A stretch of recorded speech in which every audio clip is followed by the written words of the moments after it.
Story 1 of 10. Ben Robert Smith charged with war crimes in Afghanistan, facing 5 murder counts. Ben Robert Smith charged with war crimes in Afghanistan, facing 5 murder counts. Here's what every outlet agrees on. Ben Robert Smith was arrested at Sydney Domestic Airport on April 7, 2026, and charged with 5 counts of war crime murder related to alleged killings in Afghanistan between 2009 and 2012. The charges allege Robert Smith either killed or ordered the killing of 5 unarmed Afghan civilians or detainees, including Mohammed Essa, Ahmadullah, Ali Jan, and 2 persons under control in Sayatchow. Robert Smith was granted bail on April 17, 2026, under strict conditions including a $250,000 surety, surrendering his passport, and reporting to police 3 times a week.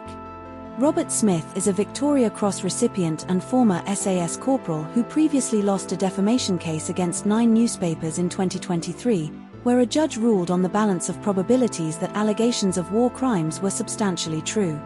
The investigation into Robert Smith was conducted by the Australian Federal Police, AFP, and the Office of the Special Investigator, OSI, over a 5-year period.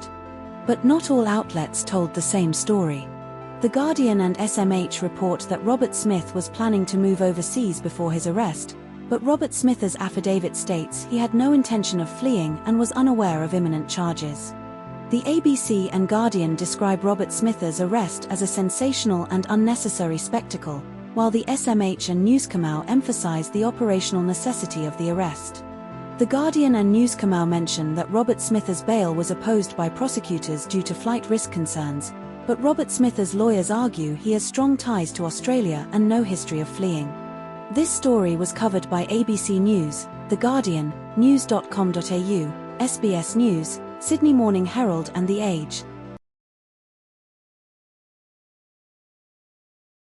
Story 2 of 10. Australia's NDIS overhaul to cut 160,000 participants by 2030 amid cost concerns. Australia's NDIS overhaul to cut 160,000 participants by 2030 amid cost concerns. Here's what every outlet agrees on. Mark Butler announced at least 160,000 people will be removed from the NDIS by 2030, reducing participants from 760,000 to 600,000 by the end of the decade. The NDIS's annual growth rate will be reduced to 2% until 2030, down from a projected 10.3% in 2025 to 26, to curb costs. The NDIS's projected cost by 2030 will be reduced from $70 billion to $55 billion under the reforms. Eligibility for the NDIS will shift from diagnosis-based access to assessments of functional capacity, with new rules yet to be finalized. The Albanese government will introduce mandatory registration for more NDIS service providers, including those offering personal care and daily living supports, starting in 2027. But not all outlets told the same story. The Guardian states the NDIS's cost grew by over 10.3% last year, while the ABC does not specify the exact growth rate but notes it is unsustainable. The Guardian mentions a $200 million Inclusive Communities Fund to support disability groups, but the ABC only briefly references a fund without specifying the amount. The ABC emphasizes that 500,000 Australians with psychosocial disabilities are in limbo, while The Guardian focuses more on the 160,000 cut from the NDIS without explicitly mentioning this group size. This story was covered by ABC News and The Guardian. Story 3 of 10. James Valentine, beloved ABC radio presenter and musician, dies at 64 after cancer battle and VAD. James Valentine, beloved ABC radio presenter and musician, dies at 64 after cancer battle and VAD.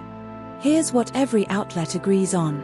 James Valentine died at home on April 23, 2026, aged 64, using voluntary assisted dying, VAD, 2 years after being diagnosed with esophageal cancer in March 2024. Valentine hosted ABC Radio Sydney's Afternoons programme for 25 years, retiring in February 2026 after announcing his final cancer recurrence in June 2025. He was born on September 12, 1961, in Ballarat, Victoria, and was survived by his wife Joanne Corrigan and children Ruby and Roy.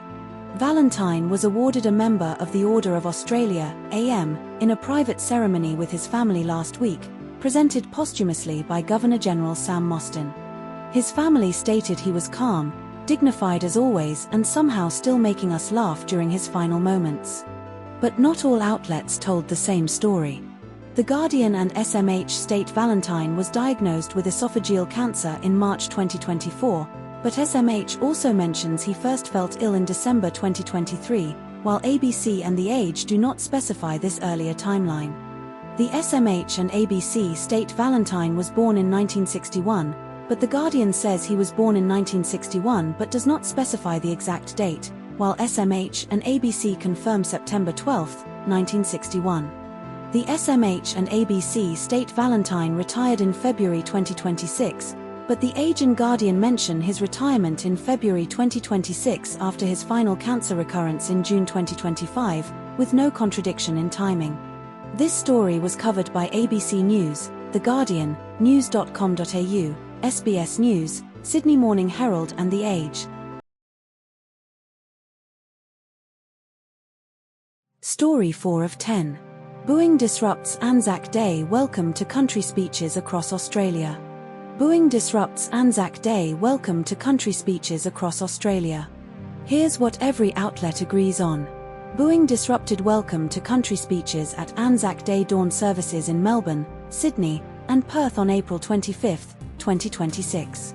Uncle Ray Minnicon, Kabi, Gurang, South Sea Islander, delivered the welcome to country in Sydney and was booed during his speech. Uncle Mark Brown, Bunurong and Gunditj Mara, delivered the welcome to country in Melbourne and was booed during his speech. A 24-year-old man was arrested in Sydney for an alleged act of nuisance during the booing at the Martin Place dawn service. WA police issued 14 move-on notices to disruptors at Perth's Kings Park and Busselton dawn services. But not all outlets told the same story. The Guardian and ABC report that 14 move-on notices were issued in WA, but ABC specifies 10 notices at Kings Park and does not mention Busselton in the same count. The Guardian states Ben Roberts-Smith was charged with 5 counts of war crime murder, while other sources do not specify the exact number of charges. The Age and ABC mention booing at the Victorian Governor's speech, but The Guardian and SMH do not reference this specific disruption. This story was covered by ABC News, The Guardian, news.com.au, SBS News, Sydney Morning Herald and The Age. Story 5 of 10. Alex de Minaur's loss to Rafael Jodar at Madrid Open highlights clay court struggles and rising teen stars. Alex de Minaur's loss to Rafael Jodar at Madrid Open highlights clay court struggles and rising teen stars. Here's what every outlet agrees on. Alex de Minaur lost to 19-year-old Rafael Jodar in the second round of the Madrid Open, the 25th of April, 2026, with scores 6-3, 6-1 in 75 minutes. Rafael Jodar broke de Minaur's serve 6 times during the match. Jodar hit 15 winners and de Minaur managed only 2 winners while committing 26 unforced errors. Jodar's win over de Minaur was his first victory over a top 10 opponent. Jodar rose from world number 687 to number 42 in the past 12 months. But not all outlets told the same story. The Guardian states de Minaur's ranking dropped to number 8 after the loss, while ABC does not mention a ranking change. This story was covered by ABC News and The Guardian. Story 6 of 10. U.S. Justice Department expands federal execution methods to include firing squads, electrocution, gas asphyxiation.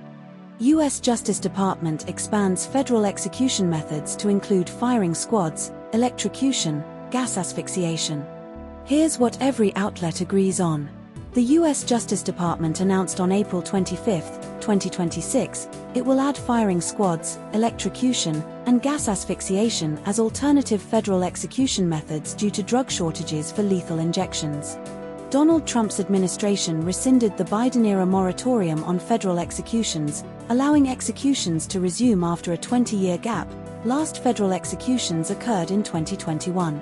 The Justice Department is seeking the death penalty against more than 40 federal defendants, with 9 already authorized for prosecution by Acting Attorney General Todd Blanche. 5 U.S. states, Idaho, Mississippi, Oklahoma, South Carolina, Utah, currently allow firing squad executions, with Idaho set to adopt it as primary in July 2026. Alabama pioneered gas asphyxiation, nitrogen suffocation, in 2024, with Arkansas, Louisiana, Mississippi, and Oklahoma adopting it since. But not all outlets told the same story. The ABC article states Trump executed 13 federal prisoners in his final months of the first term, 2021, while The Guardian does not specify a number but confirms executions resumed after a 20-year gap. ABC mentions Trump's first-term executions occurred in final months of his first term, 2021, but The Guardian does not provide a specific year for the 20-year gap reference. ABC cites a 2022 photograph of South Carolina's firing squad chair, while The Guardian does not mention this specific detail. This story was covered by ABC News and The Guardian. Story 7 of 10. Trump DOJ drops Powell investigation, clearing path for Warsh Fed nomination. Trump DOJ drops Powell investigation, clearing path for Warsh Fed nomination. Here's what every outlet agrees on. U.S. Department of Justice dropped its criminal investigation into Jerome Powell on April 24 to 25, 2026, citing an Inspector General review of Fed building cost overruns. Jeanine Pirro, U.S. Attorney for D.C., announced the closure of the Powell investigation and stated she would restart it if new evidence emerged. Powell's term as Federal Reserve Chair ends on May 15, 2026. Donald Trump nominated Kevin Warsh to replace Powell as Fed Chair. Republican Senator Tom Tillis had threatened to block Warsh's confirmation until the Powell investigation ended. But not all outlets told the same story. The Guardian and ABC state the investigation was dropped due to lack of evidence, while Newscomau frames it as a strategic move to shift scrutiny to the Inspector General. Newscomau implies the investigation was widely seen as politically motivated, but ABC notes a judge explicitly called prosecutors' justification for subpoenas thin and unsubstantiated. Newscomau and ABC mention the renovation cost overruns as $2.5 billion, but Newscomau also references a $1.9 billion original estimate without confirming if ABC agrees on the latter figure. This story was covered by ABC News, The Guardian, and news.com.au. Story 8 of 10. Australian ISIS-linked women and children leave Syrian camp for Damascus, seeking repatriation. Australian ISIS-linked women and children leave Syrian camp for Damascus, seeking repatriation. Here's what every outlet agrees on. 4 Australian women, Zainab Ahmed, Kauza Abbas, Zura Ahmed, Janae Safar, and 9 of their grandchildren left Al-Roj camp in Syria on April 25, 2026, travelling to Damascus. 7 Australian women and 14 children remain in Al-Roj camp as of April 25, 2026. The Australian government has refused to assist in repatriating these citizens, with Deputy PM Richard Marles stating this government is not participating in the repatriation of people in this circumstance on April 25, 2026. The women and children have been held in Al-Roj camp for over 6 years, with some children born in the camp. A previous repatriation attempt by 11 women and 23 children in February 2026 failed after 2 hours due to lack of coordination with Syrian government forces. But not all outlets told the same story. The ABC states the February 2026 repatriation attempt failed due to a tip-off to the media, while The Guardian attributes it to lack of coordination with the Syrian government. The Guardian claims the Australian government has refused to assist citizens in returning home since 2022, while the ABC notes that Australia issued passports to the group in 2022 and 2026. The Guardian says the camp is a regular target for IS incursions, while the ABC does not mention this specific detail in its report.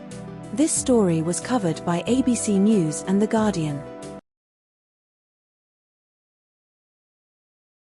Story 9 of 10. Justin Hems struggles expanding Merivale empire into Melbourne's hospitality market. Justin Hems struggles expanding Merivale empire into Melbourne's hospitality market.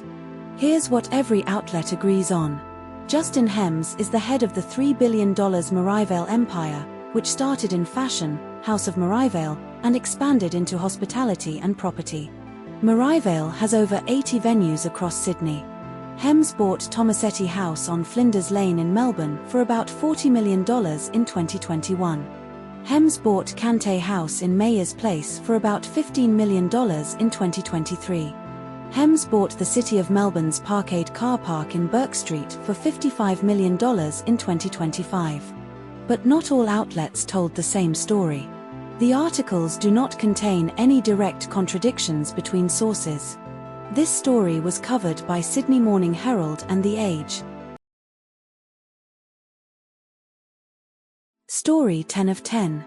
Australia's proposed reforms to negative gearing and capital gains tax to address intergenerational inequity. Australia's proposed reforms to negative gearing and capital gains tax to address intergenerational inequity. Here's what every outlet agrees on. Prime Minister Anthony Albanese is planning reforms to negative gearing and capital gains tax as part of the 2026 federal budget, focusing on intergenerational equity. The reforms are expected to be announced after a cabinet decision in late April 2026, with existing investments protected under grandfathering. Economist Ken Henry has warned that current policies risk leaving future generations worse off, describing it as a breach of the unwritten social compact. The median Sydney house price was 7 times the median income in 1990, rising to 13 times by 2026. ANU economist Professor Robert Brunig found that retired Australians have a higher after-tax income than those aged 18 to 30, funded by working-age taxpayers. But not all outlets told the same story. Both sources are identical, so no contradictions exist between them. This story was covered by Sydney Morning Herald and The Age.